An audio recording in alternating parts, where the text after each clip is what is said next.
મહત્વના સમાચાર આવી રહ્યા છે। કોમનવેલ્થની અમદાવાદને યજમાની મળ્યા બાદ ડેપ્યુટી સીએમ ગુજરાત પહોંચ્યા। વલસાડમાં ચાલતી ચિંતન શિબિરમાં હર્ષ સંઘવી પહોંચ્યા। રેલવે દ્વારા સીધા જ વલસાડ પહોંચ્યા। રેલવે સ્ટેશન પર ભવ્ય સ્વાગત તેમનું કરવામાં આવ્યું છે। આ એ સમયના આપને દ્રશ્યો પણ બતાવી રહ્યા છે।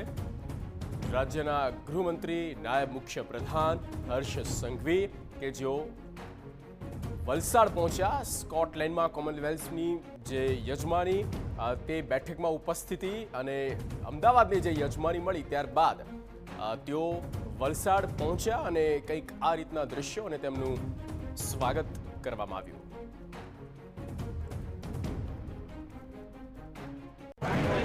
ખૂબ ગર્વની વાત છે કે કાલે દુનિયાના 72 દેશોએ કોમનવેલ્થ 2030ની મેજબાની એ ભારત દેશને અમદાવાદ કોમનવેલ્થ 2030 તરીકે આપી છે।